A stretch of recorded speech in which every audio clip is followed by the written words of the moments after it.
سلام بچه‌ها، امیدوارم که حالتون خوب باشه. امروز چند تا برنامه براتون آوردم که اگر با کد دعوت بنده داخل اونا ثبت نام کنید بهتون پول یا طلا، مقداری طلا میده. بچه‌ها، این نکته‌ای که میگم اینه که شما با هر شماره‌ای که وارد میشین، مثلا یکی شماره به نام باباشه، با اون شماره که وارد میشه کد ملی باباش، کد ملی و تاریخ تولد باباشو باید وارد کنه.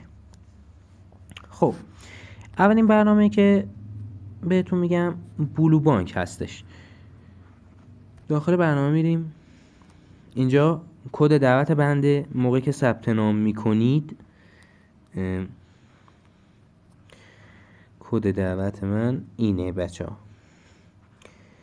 کد دعوت رو وارد کنید. اگر کد دعوت وارد نکنید اصلا این جایزه به هیچ وجه تعلق نمیگیره، حتما باید کد دعوت وارد کنید. کد دعوت رو که وارد کنید، اینجا تو برنامه بلو بانک 50,000 تومان به شما هدیه میده و برداشتش هم آنیه، میتونید در جا برداشتش بزنید به حسابتون. دومین برنامه OMP فینیکس هستش، اینه. داخل برنامه میریم، اینجا کد دعوت بنده این هستش، کد دعوت رو وارد کنید. تو این برنامه حدود شاید 70-80 هزار تومان به شما پول بده. برنامه بعدی طلایین هستش، وارد میشیم. اینجا کد دعوت بنده این هست. این برنامه 7 میلی گرم طلا میده، به ازای هر دعوت که میکنید 7 میلی گرم طلا میده که 7 میلی گرم هم الان حدود 70 خورده ای هستش، 70 خورده هزار تومان. تو این برنامه شما حتما باید کد ملی و این چیزا رو که وارد میکنید، غیر از این شماره کارتی هم که به نام اون شخص هست و حتما باید وارد کنید تا این 7 میلی گرم طلا به شما داده بشه. این برنامه حداقل باید 2 نفر دعوت کنید که بتونید برداشتش بزنید. برنامه بعدی میلی گولد هستش. میلی گولد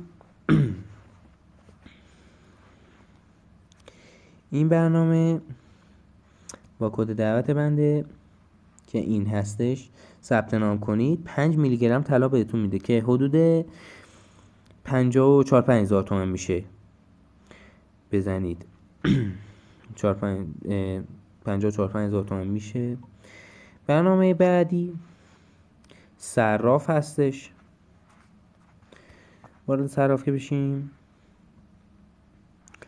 اینجا کد دعوت این هستش که این کد دعوت اگه وارد کنید بهتون نمیدونم 20 خورده الی 30 هزار تومان پول میده.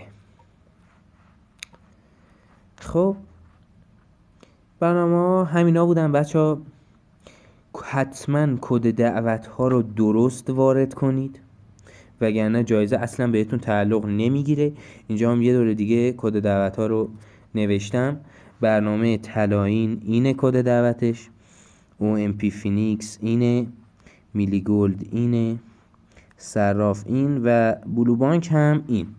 حتما کد دعوت ها رو بزنید و درست وارد کنید که اگه درست وارد نکنید این جایزه بهتون تعلق نمیگیره.